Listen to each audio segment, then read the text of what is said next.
응?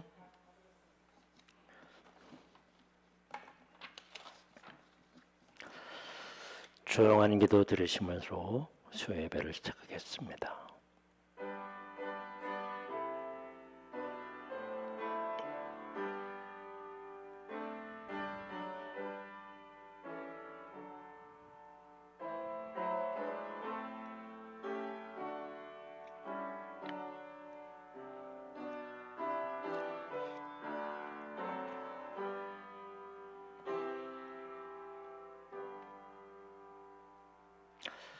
벌써 5월도 마지막을 향해 가고 있습니다. 우리의 시간들 속에서 코로나19나 다른 여러 가지 모습으로 우리를 지치게 하고 힘들게 하지만 하나님께서 오히려 우리에게 이 어려울 때 소망을 가지고 이겨나갈 수 있는 힘을 주심을 믿습니다. 오늘도 드려지는 예배 위에 함께 하시고 예배 속에 큰 위로와 또한 주님의 사랑이 함께 우리 모두에게 넘치도록 축복해 주시옵소서. 예수 그리스도의 이름으로 기도합나이다. 아멘. 80장 찬송하겠습니다.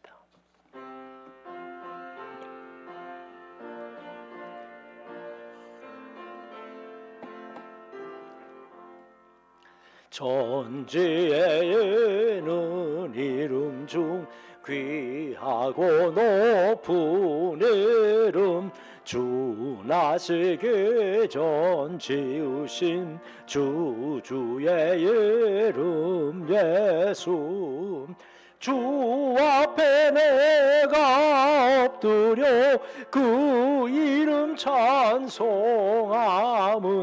내 귀에 들린 말씀 중 귀하신 이름 예수 주 십자가에 달릴 때 명패에 쓰인 대로 고 우리 왕이시라 주 앞에 내가 엎드려 그 이름 찬송함은 내 귀에 들린 말씀 중 귀하신 이름 예수 지금도 살아 계셔서 언제나 하시는 일 나 같은 죄인 부르사 참 소망 주시도다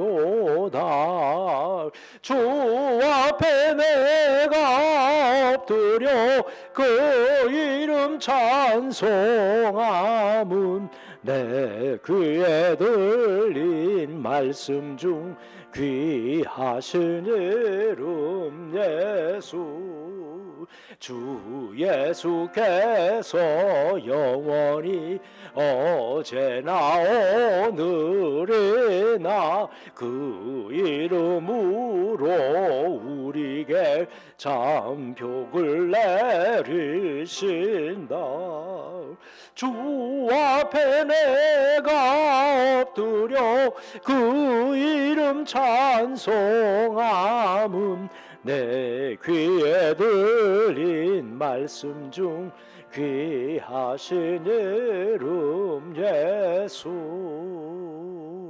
아멘.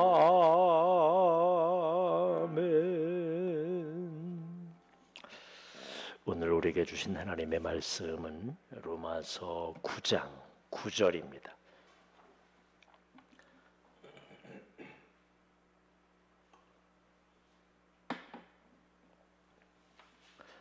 로마서 9장 9절 23절에 있는 말씀까지 제가 읽어드립니다. 내가 약속의 말씀은 이것이니 명년 이때에 내가 이르리니 사라에게 아들이 있으리라 하심이라. 그뿐 아니라 또한 리브가가 우리 조상 이삭 한 사람으로 말미암아 임신하였는데 그 자식들이 아직 나지도 아니하고 무슨 선이나 악을 행하지 아니한 때에 택하심을 따라 되는 하나님의 뜻이 행위로 말미암지 않고 오직 부르시는 이로 말미암아 서게 하려 하사 리브가에게 이르시되 큰 자가 어린 자를 섬기리라 하셨나니 기록된 바 내가 야곱은 사랑하고 에서는 미워하였다 하심과 같으니라. 그런즉 우리가 무슨 말하리요? 하나님께 불의가 있느냐? 그럴 수 없느니라. 모세에게 일시되 내가 긍휼히 여길 자를 긍휼히 여기고 불쌍히 여길 자를 불쌍히 여기리라 하셨으니 그런즉 원하는 자로 말미암음도 아니요 다른 박질하는 자로 말미암음도 아니요 오직 긍휼히 여기시는 하나님으로 말미암음이니라. 성경이 바로에게 이르시되 내가 이 일을 위하여 너를 세웠으니 곧 너로 말미암아 내 능력을 보이고 내 이름이 온 땅에 전파되게 하려 함이라 하셨으니 그런즉 하나님께서 하고자 하시는 자를 긍휼히 여기시고 하고자 하시는 자를 완악하게 하시느니라. 홍대가 내게 말하기를 그러면 하나님이 어찌하여 허물하시느냐 누가 그 뜻을 대적하느냐 하리니 이 사람아 내가 누구에게 감히 하나님께 반문하느냐 지음을 받은 물건이 지은 자에게 어찌 나를 이같이 만들었느냐 말하겠느냐 토기장이가 진흙 한 덩이로 하나는 귀 쓸 그릇을 하나는 천이 쓸 그릇을 만들 권한이 없느냐. 만일 하나님이 그의 진노를 보이시고 그의 능력을 알게 하고자 하사 멸하기로 준비된 진노의 그릇을 오래 참으심으로 관영하시고 또한 영광 받기로 예비하신 바 긍휼의 그릇에 대하여 그 영광의 풍성함을 알게 하고자 하셨을지라도 무슨 말을 하리요. 아멘. 요즘은 공평과 공의, 공정을 최우선으로 여기는 그런 사회입니다. 우리 여야가 이렇게 인기도가 지지도가 많이 뒤바뀌었습니다. 그것은 바로 정말 그러지 않아야 될 사람들이 공평하지 못하고 정의롭지 못하는 그런 이 사회를 만들어가고 있는 것에 대해서 많은 사람들이 분노하고 실망하고 있기 때문입니다. 이렇게 우리가 최우선을 두고 살아가지만 여전히 우리가 기대하는 만큼 우리가 생각하는 만큼 어디든 어느 사회든 간에 공정한 사회 이루어지는 길은 참으로 멀다고 생각합니다. 그렇다면 과연 우리 그리스도인들은 우리가 믿고 있는 하나님을 공평하신 하나님이요 말은 그렇게 하지만 공정하다고 여기는가 말이지요. 이 세상 사람들은 과연 어떻게 생각할까? 하나님을 공평하신 분으로 공정하신 분으로 믿고 있을까? 아마도 불공정한 그런 세상 속에 살고 있는 우리들이 하나님은 어떤 때는 참 불공정하시다, 불공평하시다, 하나님은 그렇게 공평하신 분이 아니다 라고 생각할 때가 더 많다는 거죠. 하나님이 공평하시다면 왜 우리에게도 똑같은 축복을 주셔야지 어떤 사람들은 행운이 있고 어떤 사람들은 없느냐 말이죠. 하나님 불공평한 분이 아니시냐라는 그런 생각을 가집니다. 역시 로마 교회의 사람들이 이런 마음들을 가지고 그때나 지금이나 똑같은 마음이죠. 하나님이 공평하신 분이냐 그러지 못한 분이냐에 대한 이야기들을 가지고 있을 때 바울은 이런 사람들에 대해서 이런 생각에 대해서 반문합니다. 하나님께서 과연 불의가 있으시냐? 이 불의는 바로 불공평입니다. 불공정하는 거죠. 그럴 수 있느냐? 우리가 하나님을 불공평하다고 여기는 건 뭐냐?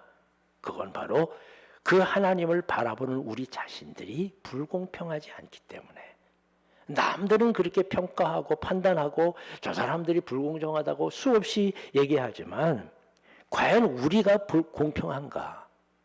우리가 공의롭고 정의로운가 말이죠. 여전히 나는 좀 덕을 보려고 하고 조금만 좀 가까운 사람이 있으면 그 사람 덕을 봐서 좀 빨리 진출하려고 하고 좀 더 나아지려고 하고 어떤 조그마한 그런 이 세상의 지식들 이런 것들을 얻어가지고 돈을 여기다가 투자하면 되겠다. 다른 사람들보다 먼저 다른 사람들도 더 많이 실수하지 아니하고 이익을 거두려는 정말 불공정한 생각으로 가득 차 있는 우리들의 세상입니다. 이건 누구나 다 말할 것 없어요.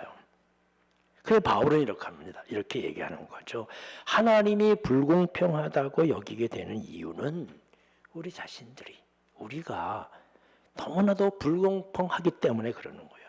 남들이 공정하라고 공정하고 얘기하지만 조금만 좀 무슨 나한테 이익이 되는 일이라면 곧바로 그걸 이용을 해서 불공정한 그런 특권을 누리려고 하는 것이 바로 우리들의 모습이기 때문에 그렇습니다. 오늘 성경에서는 그 당시 사람들이 생각하고 있는 아마 우리도 생각하고 같이 인식될 만한 그런 이야기 두 가지의 이야기를 소개하고 있습니다. 하나는 이삭을 택하시고 이스마엘을 버리신 일입니다. 이스마엘은 아브라함과 사라가 동의해서 낳은 그런 하갈의 아들입니다. 똑같은 아들이에요. 당시에 어머니가 누구냐 그것보다는 아버지가 누구냐가 더 큰 그런 그 족보를 따주는데 소중했습니다. 그래서 아브라함과 사라가 동의해서 얻은 아브라함과 하갈에서 낳은 아들이 첫 아들이거든요. 더구나 이스마엘에게는 아무런 잘못도 없어요. 그가 무슨 행위를 했다든지 나쁜 행위를 해서 그래서 그런 게 아니에요. 그래서 이스마엘을 버리고 이삭을 택하신 것은 이건 하나님이 불공평이다라고 여긴 거죠. 더욱이 오늘 본문에 보면 하나님께서 이삭을 택하셨을 때 어떤 때냐? 아직도 태어나지도 않을 때예요. 아직도 태어나지도 않을 때.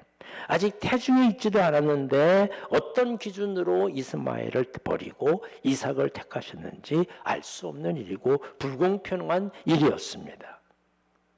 두 번째 일은 바로 그의 아들인 야곱을 택한 일입니다. 에서는 이스마엘과는 달리 이삭의 본부인으로부터 태어난 장자입니다. 야곱의 친형입니다. 그런데 하나님께서 오늘도 본문에도 야곱을 택하셨을 때 어머니 리브가의 태중에 있을 때예요. 에서가 버림받을 만한 특별한 잘못을 행하지 않았어요. 오히려 아버지 이삭에게 장자의 축복을 받은 사람은 에서였습니다. 그럼에도 하나님께서는 야곱을 택하십니다. 하나님께서 바로 이스마엘이 아닌 이삭, 그리고 오히려 에서가 아닌 야곱을 택하신다는 것, 그리고 이스마엘과 에서를 버리신다는 일은 부당하게 여긴 거죠. 왜 그러느냐? 내가 뭘 잘못했는데 이런 아픔과 고통과 어두움이 있어야 되느냐? 하나님은 불공정하신 편이 아니냐 말이죠. 저도 그런 이야기들을 자주 듣곤 합니다. 사람들이. 왜 우리에게 이런 어려움들을 주시는 나면서부터 장애 있는 그런 일들을 주셨습니까? 이건 불공평한 하나님이십니다. 라고 말이지요. 과연 하나님께서 왜 이스마엘과 에서를 버리고 이삭과 야곱을 택하셨을까? 바울의 이야기입니다. 바울은 그들의 행위 때문이 아니라 그들이 선한 행위나 그들이 행하신 그런 일들을 보고서 택하시는 것이 아니라 이삭과 야곱이 선을 행하고 이스마엘과 에서가 악을 행했기 때문에 이렇게 선택한 것이 아니라 11절의 말씀에 보면 오직 부르시는 이로 말미암아. 15절에 내가 긍휼히 여길 자를 긍휼히 여기고 불쌍히 여길 자를 불쌍히 여기시리라. 오직 긍휼히 여기시는 하나님으로 말미암음이니라. 18절에 보면 하나님께서 하고자 하시는 자를 긍휼히 여기시고 하고자 하는 자를 완악하게 하시느니라. 이 말을 들어보면 하나의 기준입니다. 그 하나의 기준은 뭡니까? 하나님 마음이에요. 하나님이 택하시는 기준은 하나님의 생각이고 하나님의 마음이고 하나님의 결정이에요. 어떤 이유도 없고 어떤 여기에 기준도 없어요. 그냥 하나님의 기준이야. 그런데 사람들은 그것을 보면서 부당하다고 여깁니다. 즉 하나님 마음대로 하는 것이 부당합니다라는 거죠. 그러나 그것은 사람들이 사람 마음대로 내 마음대로도 해보고 다른 사람들의 마음대로도 살아봤지만 사람의 마음대로 하면 다 불공정해, 불공평하고 잘못이 수두룩 일어나고 믿을 수 없어요. 그래서 사람들이 자기가 생각할 때 마음대로라는 단어는 이건 불공정의 단어였어요. 그래서 하나님의 마음대로 하신다라는 것 자체를 하나님 불의하시다라고 그렇게 믿고 있는 것입니다. 사람은 믿을 수 없습니다. 나 자신도 믿을 수 없습니다. 수시만이 세월에 따라서 변하기도 하고 여건과 환경에 따라서 어쩔 수 없이 내 손이 굽는 대로 그렇게 나의 이익이 있는 대로만 살아가는 것이 바로 우리 사람들의 마음대로의 삶입니다. 바로 그러기 때문에 잘못했기 때문에 우리들의 삶이 사실상 힘들어진 거지요. 그런데 우리가 정말 감사해야 될 것이 있어요. 우리의 행위대로 우리가 잘 사는 대로 우리가 좀 선한 일을 애쓴 대로 그렇게 한 대로 하나님께서 구원해 주시고 축복해 주셔야지.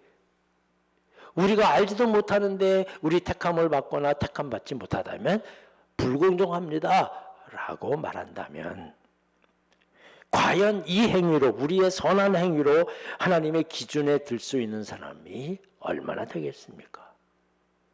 얼마나 하나님께서 너는 내 사람이다 라고 인정해 줄 만큼 그렇게 선한 행위들을 하고 살아갈 수 있는 사람들이 얼마나 됩니까? 이 하나님 마음대로가 아니라 어떤 기준을 딱 세워놨다면 구원받을 사람, 하나님 앞에 나설 수 있는 사람 하나도 없게 될 것입니다. 우리는 오히려 이 하나님의 불의하심에 감사해야 해요. 하나님께서 하나님 마음대로 우리를 구원해 주셨다는 것에 대해서 정말 감사하고 감격스러워야 합니다. 만약에 우리가 그래도 우리 이렇게 하시면 안 됩니다. 하나님 공정하게 하십시오. 우리가 불평하는 것을 우리의 기준을 세워야 합니다. 이 말씀을 하나님께서 들으시고 하나님의 어떤 기준을 세우시면 우리 큰일 납니다. 그 기준에 들 수 있는 사람이 하나도 없기 때문이에요. 우리는 하나님의 그 기준을 정하기 전에 우리 조용히 있어야 돼요. 정말 감사하는 것이에요.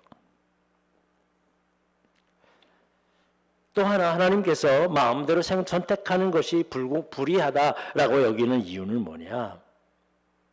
사람의 서두에도 말씀드렸습니다만은 사람의 마음대로 이 마음대로라는 말 의미 속에 온갖 부정과 불의와 또 이 불편함과 불공평 이런 것들이 다 담겨져 있는 게 마음대로라는 뜻이에요.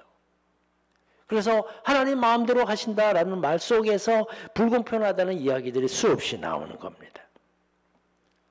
공무원들이 처음에 시험을 보고서 공무원에 합격을 하면 선서를 합니다.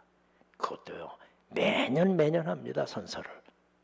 나라 민족을 위해서 그렇게 사사로 이익을 취하지 않겠다고 다 선언하고 다짐하고 결심하고 아무리 선서해도 소용없어요.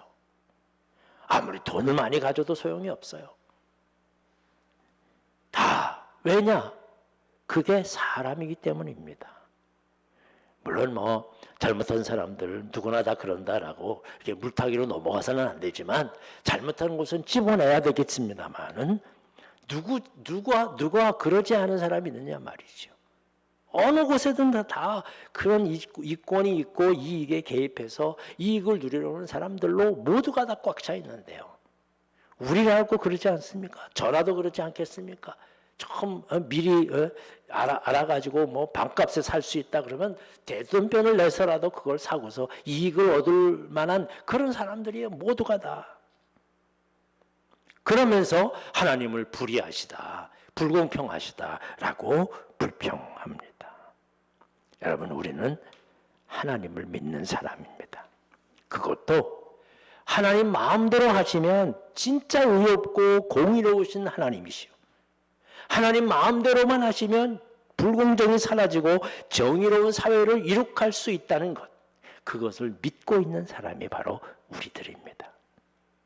사람의 마음대로는 할 수 없지만 하나님의 마음대로 하면 할 수 있습니다. 하나님을 믿고 있는 사람입니다. 우리의 신앙도 하나님 마음대로라면 얼마나 좋겠어요. 그래도 부당하다고 여기는 것이 바로 우리의 믿음의 부족함입니다. 우리가 불공정하다고 여기지만 불평하지만 하나님만큼은 언제나 선하시고 완벽하게 의로우시다는 사실을 우리는 믿습니다. 이 믿음을 다시 한번 굳게 세워야 합니다.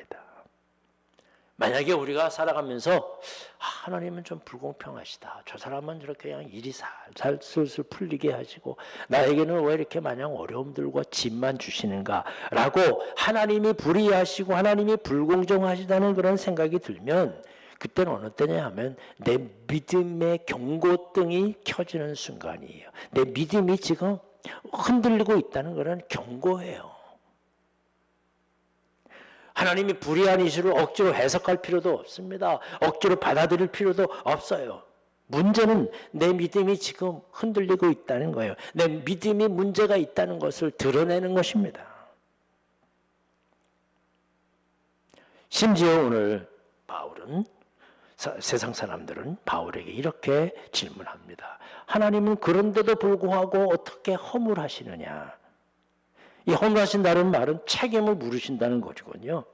하나님께서는 그렇게 자기 마음대로 하시면서 또 잘못된 일들에 대해서는 책망하시고 그거에 대해서는 책임을 물으시고 그거에 대해서는 경고하시고 그거에 대해서는 왜 이렇게 벌을 주시느냐 말이죠. 하나님 마음대로 하실 거면 그러지 말아야 되지 않겠느냐라는 거죠. 하나님께서 불의하신다는 생각을 가지고 나만 손해를 보고 있는데 하나님 나를 책망하시면 얼마나 억울하겠어요.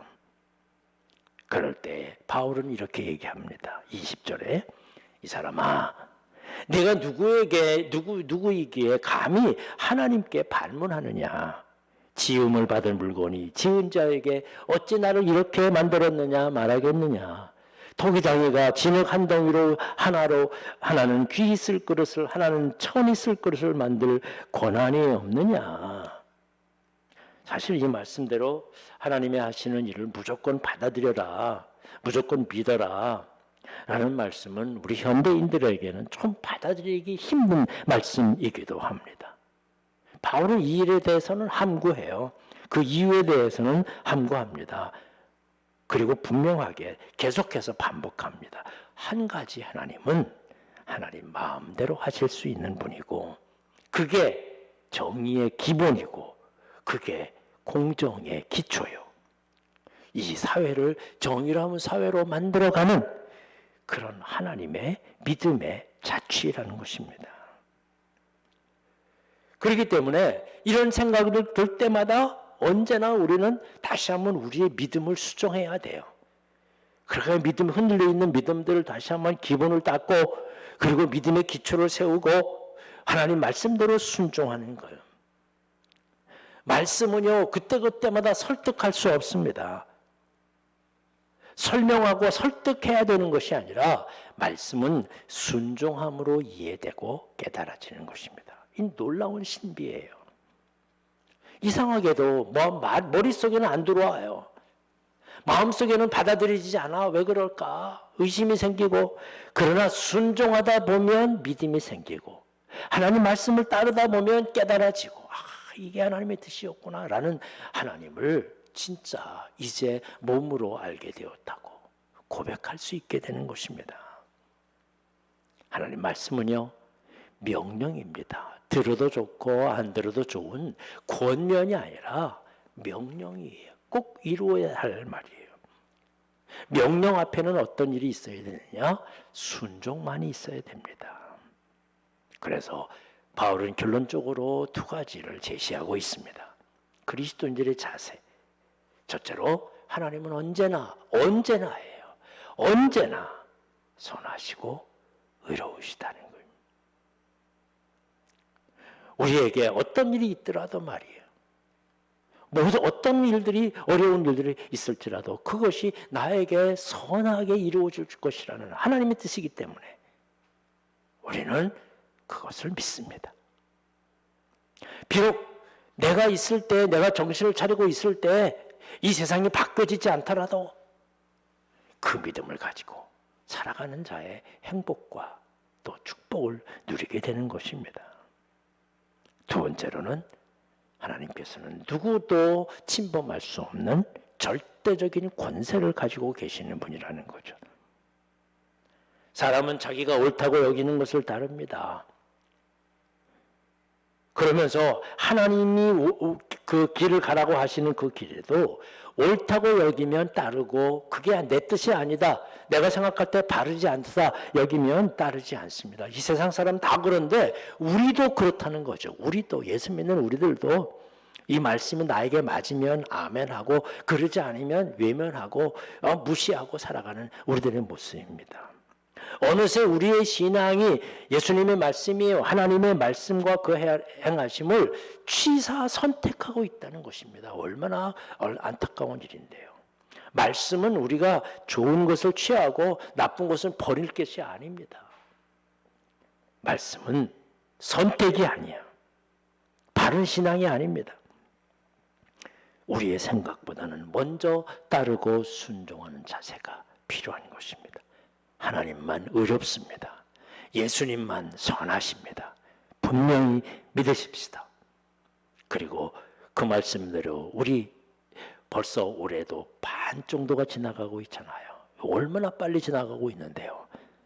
하나님만 다시 한번 내 삶의 주인이십니다.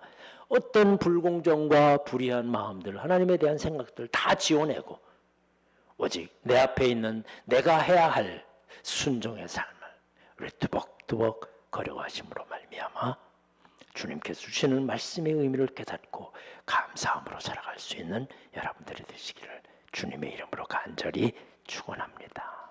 기도하겠습니다. 감사합니다. 공평하신 하나님, 공정하신 하나님, 우리를 하나님의 뜻대로 부르시고 인도하셔서 주의 백성으로 삼아 주셨습니다. 감사합니다. 감히 어떻게 우리의 행위로 구원의 은혜를 받을 수 있겠습니까? 주님, 수없이 많이 하나님이 불공정하시다는 생각을 우리의 마음속에 의심으로 들고 있지만 우리 이제 그 의심을 다 지워버리고 믿음으로 채워지게 하여 주시옵소서. 오직 하나님만이 나를 인도하시고 이끌어 주실 분이라는 것 생각하고 하나님만이 정의를 이루어갈 것이며 하나님만이 하나님 말씀대로 순종하며 살아가는 자들을 축복하시고 인도해 주실 권한이 있다는 것을 분명히 믿고 말씀에 따라 순종하며 그 말씀을 내가 취사 선택하는 것이 아니라 온전히 그 말씀을 믿고 순종하며 깨닫는 주여, 우리 말씀 순종하겠사오니 깨닫게 하시고 주님의 마음을 헤아릴 수 있게 하시고 주님께서 우리에게 주신 그런 은혜에 감격할 수 있게 하여 주시옵소서. 주님, 우리나라에 이제 하나님께서 우리에게 맡겨주신 우리의 삶들을 더욱더 잘 이루어가기 위해서 우리 그리스도인들 여러 가지 많은 그런 백신을 맞는 일 앞에 놓여 있습니다. 두렵습니다. 그러나 하나님께서 함께 하실 줄 믿고 빨리 우리 모두가 다 협력하고 또 우리가 건강을 회복해서 교회의 모임과 모든 속회 모임과 선교회의 모임과 또한 모든 그런 교회의 역사와 활동들이 원활히 이루어질 수 있도록 그날이 어서속히 돌아올 수 있도록 우리 가운데 함께하여 주시옵소서. 예수님의 이름으로 기도하옵나이다. 아멘. 하늘에 계신 우리 아버지여, 이름이 거룩히 여김을 받으시오며 나라에 임하옵시며 뜻이 하늘에서 이룬 것 같이 땅에서도 이루어지리이다. 오늘날 우리에게 일용할 양식을 주옵시고 우리가 우리에게 죄 지은 자를 사하여 준 것 같이 우리의 죄를 사하여 주옵시고 우리를 시험에 들게 하지 마옵시며 다만 악에서 구하옵소서. 대개 나라와 권세와 영광이 아버지께 영원히 있사옵나이다. 아멘.